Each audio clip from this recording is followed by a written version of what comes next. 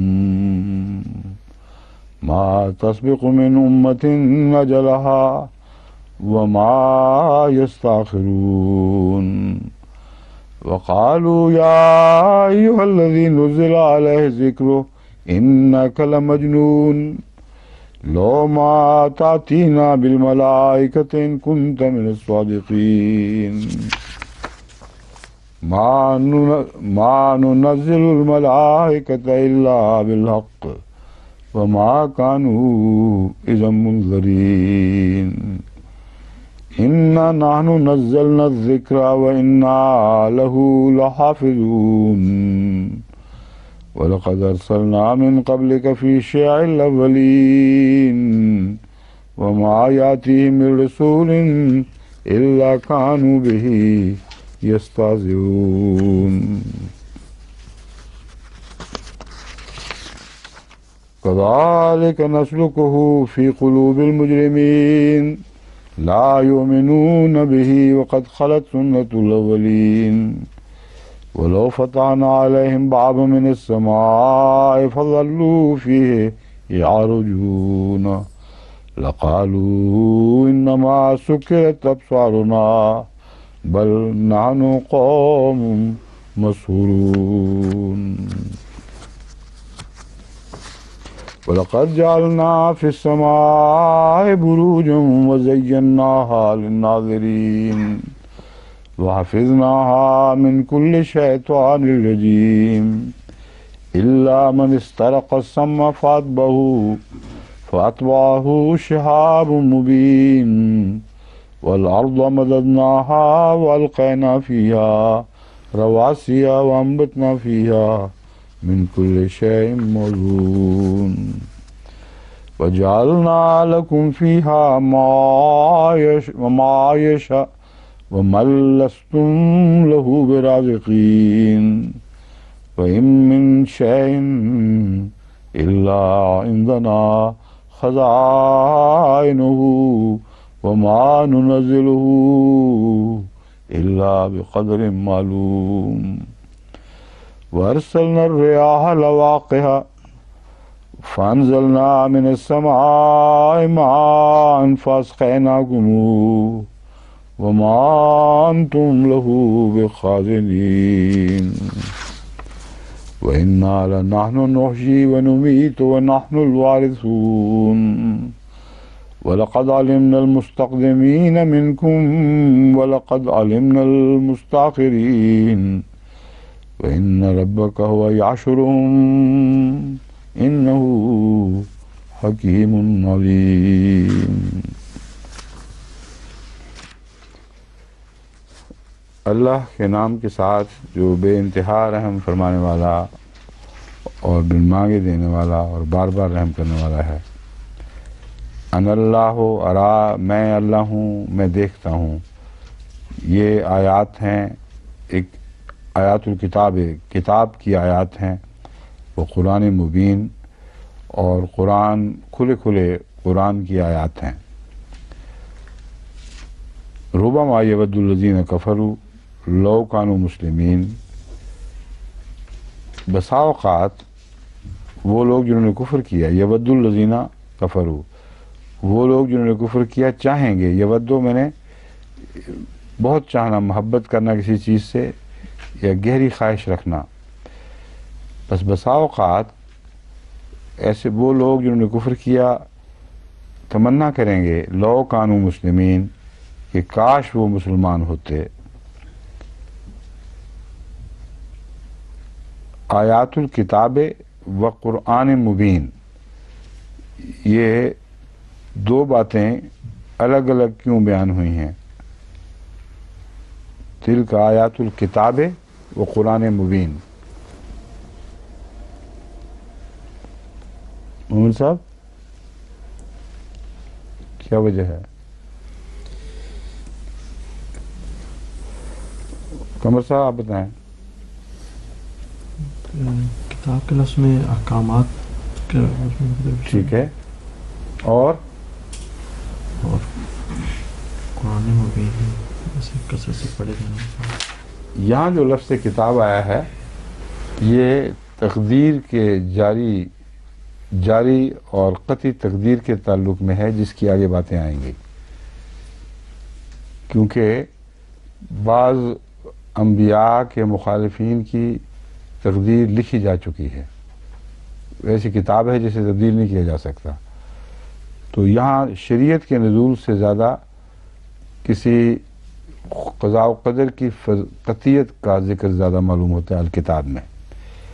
وہ قرآن مبین اور ایسی پیشگوئیاں جن کا ان کے انجام سے تعلق ہے وہ بار بار پڑھی جائیں گی اور کھلی کھلی ہوں گی، اس میں کوئی کسی قسم کا اخفاء نہیں رہے گا.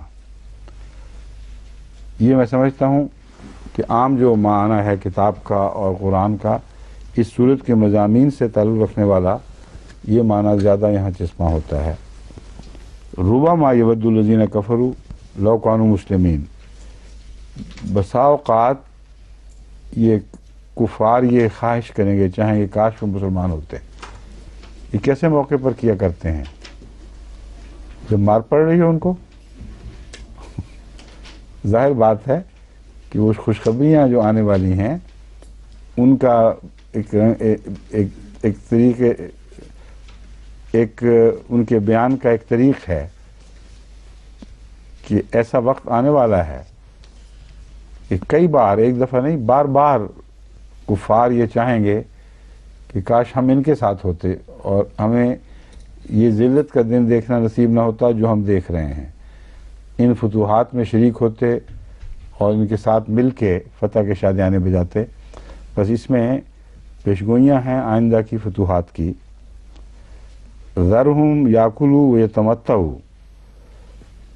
صاف پتہ لگ رہا ہے اس آیت سے کہ موجودہ حالت میں یہ وقت نہیں ہے، آئندہ آنے کی پیشگوئی ہے. کیونکہ ذرہم یاکلوا ویتمتعوا، ان کو چھوڑ دے، کھائیں پئیں ویتمتعوا اور عارضی فائدوں سے ایسے عیش کریں. ویلہہم الامل، اور امید انہیں غافل رکھے. تو جو امید سے غافل ہوئے بیٹھے ہیں اور غلط تمناؤں کے نتیجے میں وہ سمجھتے ہیں ہم ہی کامیاب ہونے والے ہیں، وہ یہ کیسے خواہش کر سکتے ہیں کہ کاش وہ مسلمان ہوتے. فسوف یعلمون.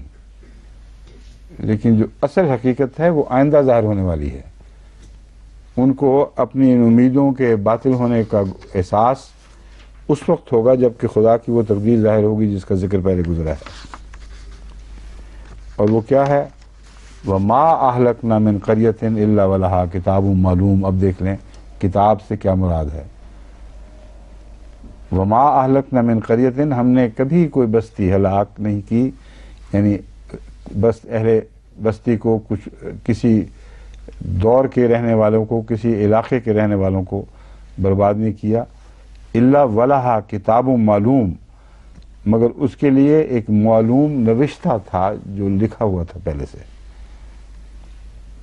ہر بستی کے لیے اس پہلو سے ایک الگ الگ کتاب ہے، اور وہ کتاب جو ہے وہ پہلے سے مقدر ہے جس کا پورا ہونا لازم ہے. تو فرمایا ہر بستی کے لیے الکتاب کے کوئی ابواب ہیں، اس کے بعض کتاب کے حصے اس بستی پہ پورا اترتے ہیں، بعض اس بستی پر اترتے ہیں، مگر اس کا مضمون پہلے سے طے شدہ ہے. ما تسبق من امت اجلہا. پس جب ایک قوم کے اجل آ جائے، یعنی اس کے آخری مدت پہنچ جائے، ما تسبق من امت اجلہا، کوئی امت بھی، کوئی قوم بھی اپنی اجل سے کو نہ پہلے لا سکتی ہے نہ پرے دھکیل سکتی ہے. یعنی اجل مسمى ایک ایسا قطعی فیصلہ شدہ وقت ہے جسے نہ پہلے لایا جا سکتا ہے نہ بعد میں دھکیلا جا سکتا ہے.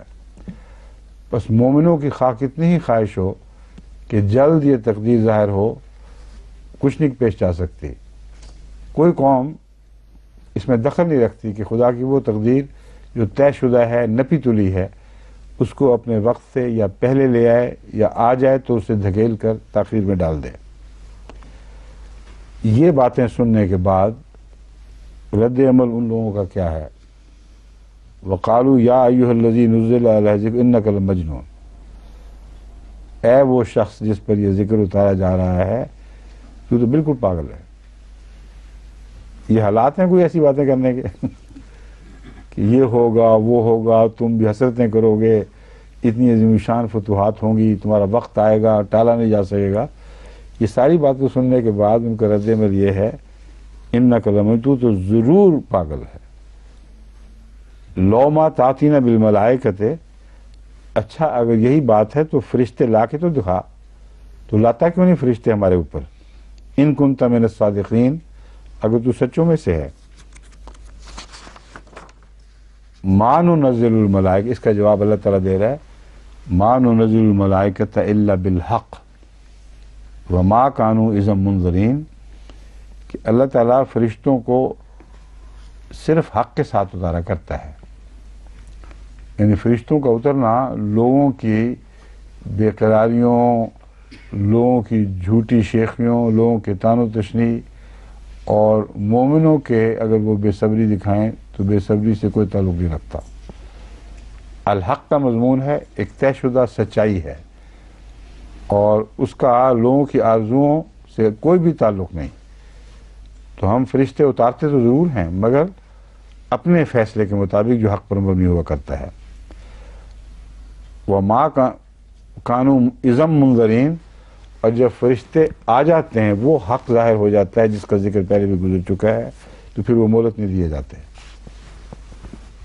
اِنَّا نَحْنُ نَزَّلْنَا الذِّکْرَ، وہاں جو رسول صلی اللہ علیہ وسلم کو مخاطب کر کے تعین کیا گیا تھا الذی نزل علیہ الذکر، آپ کا ذکر کر کے کہ جس پر ذکر اتارا جا رہا ہے یہ پاگل ہے. اس کا جواب ہے انا نحن نزلنا الذکر، ذکر ہم نے اتارا ہے، تو ہم پاگلوں پر تو ذکر نہیں اتارا کرتے، اور جب اتارتے ہیں تو اس کی حفاظت کے ہم ذمہ دار ہوتے ہیں. وَلَقَدْ وَإِنَّا لَهُ لَحَافِظُونَ، پھر ہم ہی ہیں جو اس کی حفاظت کرنے والے ہیں. وَلَقَدْ أَرْسَلْنَا مِنْ قَبْلِكَ فِي شِيَعِ الْأَوَّلِينَ، اور یقیناً ہم نے پہلے بھی تو ایسے گروہوں کی طرف رسول بھیجے تھے. شیع الاولین، اول پہلے گزرے ہوئے گروہوں کی طرف. من قبل کا، تجھ سے پہلے بھی تو رسول بھیجے تھے. وما یاتیہم من رسول، اور کبھی بھی ایسا نہیں ہوا کہ ان کی طرف کوئی رسول آئے مگر ہمیشہ وہ اس سے استہزاء کرتے رہے. ما یاتیہم من رسول الا کانوا، کبھی ایسا نہیں ہوا کہ ان کی طرف رسول آئے ہوں مگر ہمیشہ وہ بہی یستہزئون، اس سے تمسخر کرتے رہے، اس کا مذاق اڑاتے رہے. کذالک نسلک فی قلوب المجرمین، اسی طرح ہم مجرموں کے دل میں داخل کر دیتے ہیں، یعنی ان کے اندر یہ رجحان داخل کر دیتے ہیں کہ تم کرو جو کرنا ہے. لا یؤمنون بہ وقد خلت سنت الاولین، وہ اس پر ایمان نہیں لاتے، اور جو پہلوں کی سنت ہے ان کا کیا حال کیا گیا تھا، ان کا کیا انجام ہوا تھا، وہ ان کے سامنے ہے، گزر چکی ہے وہ. تو سنت الاولین سے مراد پہلوں کے دور کی عبرت بھی کہا جا سکتا ہے کہ پہلے دور کا وہ، مگر سنت سے مراد تو اللہ تعالیٰ کی ایسی تقدیر کا جاری کرنا ہے جو مخالفین کے حق میں بری سنت بنتی ہے اور رسولوں کے حق میں ایک اچھی سنت بنتی ہے. بس اس پہلو سے عبرت کا ترجمہ کرنا بھی بے جا نہیں کہ پہلے لوگوں کی عبرت کا دوران زمانہ تمہارے سامنے گزر چکا ہے، تم ان کے حالات سے عبرت پا سکتے ہو، اور وہ ایک ایسی ہلاکت تھی ان کی جو ٹل نہیں سکتی تھی، اس لیے اس کو سنت فرمایا گیا. اور ایک ایسی ہلاکت تھی جو اس صورتحال میں پہلے بھی ہمیشہ اسی طرح ایسے لوگوں کو پکڑنے کے لیے آتی رہی. تو سنت میں یہ سارے مضامین ہیں. وَلَوْ فَتَحْنَا عَلَيْهِمْ بَابًا مِّنَ السَّمَاءِ فَظَلُّوا فِيهِ يَعْرُجُونَ. اور یہ جو کہتے ہیں فرشتے اتارو اور پھر ہم ایمان لائیں، اللہ تعالیٰ فرماتا ہے اگر ہم ان کے لیے آسمان کے دروازے کھول دیں، باب آسمان کو کھول دیں، فَظَلُّوا فِيهِ يَعْرُجُونَ، اور وہ اس میں پھر چڑھنے لگ جائیں اوپر، اگر یہ طاقت بھی ان کو بخشیں، لَقَالُوا إِنَّمَا سُكِّرَتْ أَبْصَارُنَا، وہ کہیں گے یہی کہ ہماری آنکھوں کو مدہوش کر دیا گیا ہے. بل نحن قوم مسحورون، ہم تو ایسے لوگ ہیں جن پر جادو کر دیا گیا ہے. مانیں گے پھر بھی نہیں، خدا کی طرف نہیں لے کے جائیں گے اس اعجاز کو، بلکہ انبیاء کی طرف سے ہوشیاریوں چلاکیوں کی طرف منسوب کریں گے.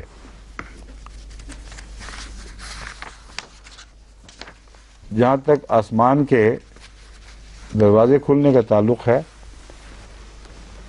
اس مضمون کو ایک اور رنگ میں اب اللہ تعالیٰ بیان فرما رہا ہے کہ آسمان میں بہت سی منازل ہیں ستاروں کی، جو ان کی مینشنز ہیں، اکٹھے ستاروں کے گروہ بعض جگہ رہتے ہوئے دکھائی دیتے ہیں. وَلَقَدْ جَعَلْنَا فِي السَّمَاءِ بُرُوجًا، ہم نے آسمانوں میں بروج بنائے ہیں، وَزَيَّنَّاهَا لِلنَّاظِرِينَ، اور دیکھنے والوں کے لیے انہیں پرکشش بنا دیا ہے، خوبصورت بنا دیا ہے. وَحَفِظْنَاهَا مِنْ كُلِّ شَيْطَانٍ رَجِيمٍ، اور ہم نے اسے ہر دھتکارے ہوئے شیطان سے بچایا ہے. اب رجیم کا لفظ جو ہے وہ رجم کے فاعلی معنوں میں بھی آ سکتا ہے کہ نہیں؟ آ سکتا ہے نا. اس موقع پر میرا رجحان ہے اس شیطان، یہ ترجمہ کرنا کہ وہ شیطان جو شعلے بن کے لپکتا ہے، یعنی آسمان پہ جو شہب ثاقب ہیں اگر ظاہری معنی کیا جائے، اور جو بڑے بڑے میٹیورز وغیرہ گرتے ہیں اور آگ کے شعلے ان کے پیچھے دکھائی دیتے ہیں، فرمایا ہے ان ستاروں کے جھرمٹ کو جن کا ذکر کیا گیا ہے ہم نے ہر قسم کے آسمانی حادثات سے بچایا ہوا ہے. وہ شیطان، یہاں شیطان آگ سے بنا ہوا ہے شیطان، تو شیطان کا لفظ قرآن کریم میں جیسا جن کا لفظ ہے بہت وسیع معنوں میں استعمال ہوا ہے. صرف وہ نفس کے شیطان کی بات نہیں، اور بھی بہت سے شیاطین ہیں. تو وہ شیطان جو پتھراؤ کرتے ہیں ان پر، کیا کہتے ہیں، اجرام فلکی پر، ان سے بچانے کا خدا نے بھی انتظام کر رکھا ہے. لیکن اگر اس کا معنی روحانی معنی لیے جائیں تو پھر کچھ روحانی کچھ مادی اکٹھے معنی یہ بنتے ہیں کہ آسمان کی بلندیوں پر انسانوں کی نظر ہے اور بہت دلکشی ہے اس میں، اور ان کے دل میں کریت پیدا ہوتی ہے کہ ہم دیکھیں یہ کیا چیز ہے، وہ اس طرف جانے کی کوشش کریں گے. بس یہ تھا وہ مضمون جو میں کہہ رہا تھا کہ دروازوں کے ذکر میں ایک اور ملتا جلتا مضمون شروع ہوا ہے کہ در کھولے بھی جاتے ہیں، مگر علم کے ذریعے آسمان کے در کھولے جاتے ہیں. اور آسمان کے در کھولنے کی طبی تمنا لوگوں میں پائی جاتی ہے کیونکہ بہت خوبصورت مناظر بلندی پر دکھائی دیتے ہیں، چاہتے ہیں کہ ہم کسی طرح ان میں داخل ہو سکیں، ان تک پہنچ سکیں. تو اللہ تعالیٰ فرماتا ہے حافظناہا من کل شیطان رجیم، ہم نے اس کی حفاظت کی ہے ہر دھتکارے ہوئے شیطان سے جو خدا کی خاطر جستجو نہیں کرتے بلکہ اپنی بڑائی کی خاطر، اپنی سربلندی کی خاطر ان جگہوں تک پہنچنے کی کوشش کرتے ہیں. ہم نے ان سے ان کو بچا رکھا ہے ان معنوں میں کہ ان کی ان کوششوں کو جسمانی لحاظ سے رد کر دیا جائے گا. الا من استرق السمع، ہاں ریڈیائی پیغامات اور لہروں کے ذریعے جو کچھ ان تک پہنچتا ہے علم وہ مستثنا ہے. اسے چھوڑ کر یہ جب بھی وہاں جانے کی کوشش کریں گے